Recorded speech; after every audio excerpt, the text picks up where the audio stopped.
Hey, welcome to the Cognizant Crone. This is day 28 of our 365 days of vlogging.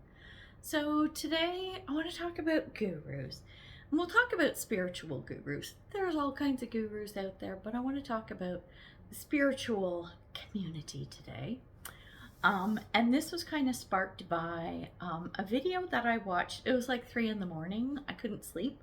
So I didn't even watch the video. I just let it play and I listened to it. But this guy was talking about the rise and fall of the spiritual guru community kind of thing. And I get where he's coming from. He made a lot of good points. If I remember, I'll link the video below because I think it's worth a watch. He does talk about it's the self-help gurus. That's it, the self-help kind of industry. Rise and fall of that.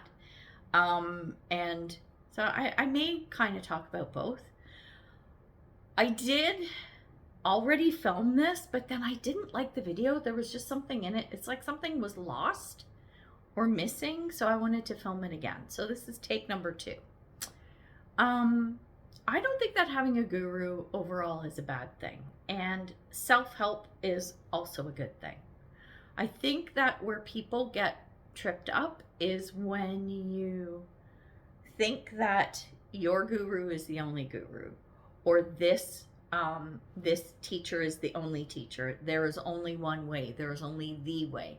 There is only their way, right? This is where I would kind of start to question why I think that, because I've followed all kinds of people, self-help, spirituality, whatever. So talk about one of my favorites, and still is, I don't watch him as much because I don't like the format he does as much anymore, but like Ralph Smart, so Infinite Waters, like he was so much fun to watch, and he's lovely. He's not pushing stuff on you, like trying to sell stuff. Not that that's a bad thing, we'll get into that too, but it's what you're selling and what are you charging and what's the value you're providing. We'll get into that. Like Sadhguru is another big one. And then if you think about self-help, you think everyone goes to Tony Robbins. Like that's one of the first names that comes to mind, who I'm not a huge fan of for a few reasons. Not because there's no value in what he says, but it's a story. Anyway, let's talk about gurus. So what is a guru? And maybe I should do guru and self-help separately. They kind of go together. We'll do them together. We'll see how this unfolds. So a guru to me is someone who is a teacher, right? It's a teacher who helps you find your path. It's not someone who tells you this is how you have to do it. It's one who has walked their own path and can bring you valuable insights based on what they have either experienced themselves or have learned along the way, plus other things, other teachings and whatnot. So it's someone who helps you find your path and helps you find your way. They don't do the work for you. You still have to do the work. And it's not, this is how you have to do it. Let's look at your situation and what might work for you. And also we'll send you away with some takeaways, like, here, I want you to go and see if you can find 3 ways to tackle this thing, right? It's that kind of a relationship, I think, is how it should be. And the self-help piece of this, to me, fits into, yes, you want to help yourself. Like that's pretty Captain Obvious, right?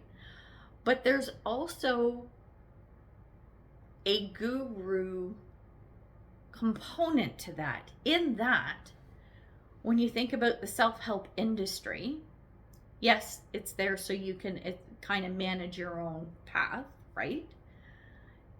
But you're still getting information from somewhere. So a loose guru, if you want to use that term loosely, guru, right? A teacher of some sort. And like I said, a guru will do things specific to you, right? There may be some generalized stuff, but to me, a true guru is going to tailor things to your needs. It's not about the guru. It's not about, all these other teachers. It's not about whatever. It's about you. And the guru makes it about you. And that's where the focus is. And they understand life is not a one size fits all. That's where the self-help industry can fall short. Self-help industry as a whole is one size fits all. This is going to fix everybody. This is going to help everybody. Okay. Like I think of when I started my spiritual journey, like I said, I watched Ralph Smart. I thought he was lovely back then, back in the day. I mean, still a lovely person, don't get me wrong, but I enjoyed him far more in the early days. And then there's like, oh my God, what was I going to say? Watching the movie The Secret. Okay. Everybody has heard of it. If you haven't watched the movie or read the book, the movie is better because it's just more fun.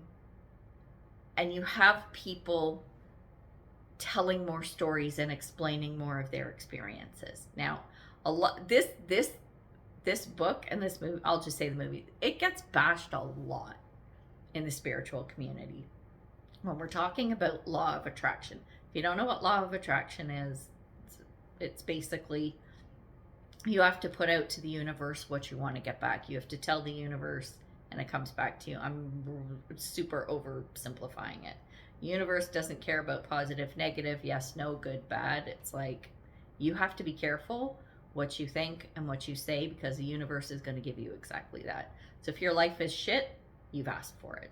It's kind of the premise, okay? And that sounds really harsh, but there's a reason why. So watch the movie, read the book, whatever. Here's the thing. There are some good nuggets of information in there. And as a newbie, I found it quite helpful. Did I think it was going to fix my entire life? No, but I got to play around with it. If you go at that, if you're new to the law of attraction and you listen to people who are like more in depth with it, it could get confusing. I can see that because I've already been down that road. But The Secret is a really easy way to at least understand how the law of attraction works at a very high level. And here's the thing, when it doesn't work, people are like, law of attraction's bullshit. It's like, law of attraction is not bullshit. It is a real thing and it does work. You just need to know how to use it. So this is the key to it. So anyway, so there you can have lots of experiences like that where maybe you are learning things and picking things up, but the effect, the desired effect that you have isn't being achieved. Now, with the self-help industry and the spiritual community, here's what I hear a lot. You didn't do it right. You must not have been visualizing enough. You need a better vision board. You need to do your mantras more. You need to meditate longer, right? Gaslighting people and saying, oh, it didn't work for you. You must have done something wrong. No, that's not it. That's not it. These people don't understand how the law of attraction works. That's what it is. That's a whole other topic. I'm not going to dive deep into that, but I will tell you this. You cannot attract good into your life when you have energy that's shitty. And people will talk about, oh, you got to raise your vibration. You have to think positive and positive thoughts and blah, blah, blah. Yeah, you got to do all that, but you have to clean up your energy first. And if you don't know how to do that, it's going to be hard to bring in new energy, clean energy, lovely energy, beautiful energy, joy, ease, all of that stuff when you're carrying within you a bunch of shit. It doesn't work that way. It just doesn't. So it's finding someone who can help you through that. That would be me. Information in the description box below. But it's true. Like, you may have some success, but if you do not get to the root of the shitty energy you're carrying around and deal with that, it's going to be really hard. And this is where things fall short.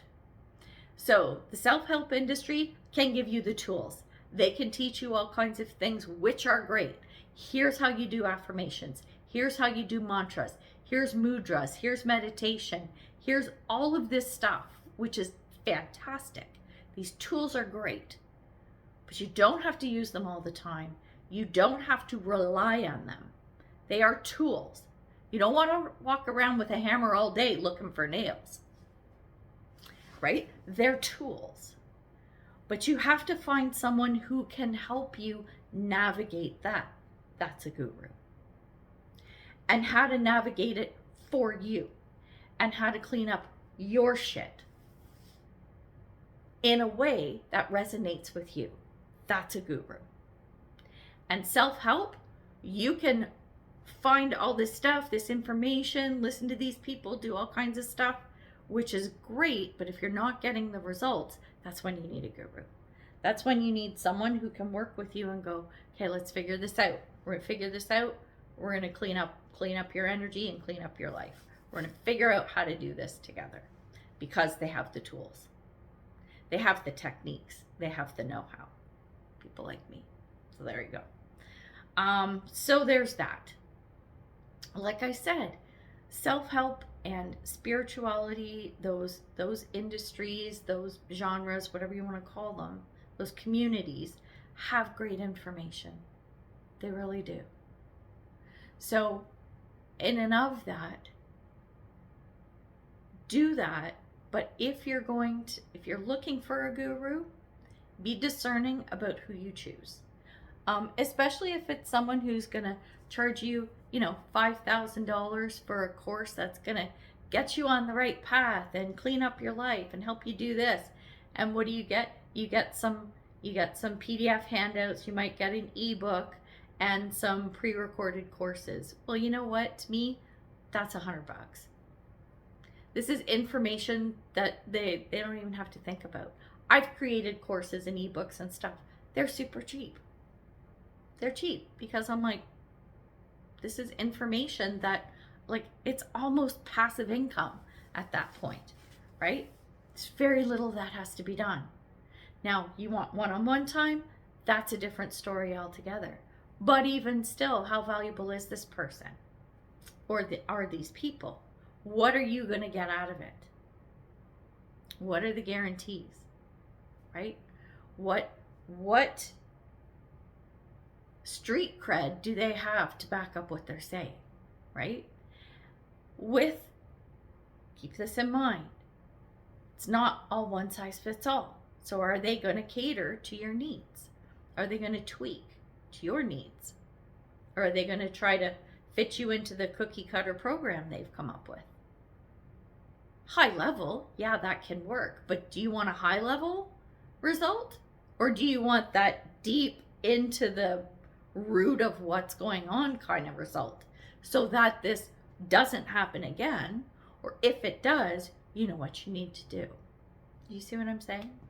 So do you need to fire your guru if you have one? Maybe, maybe not. It's going to be up to you, but think about that. What are you getting out of them?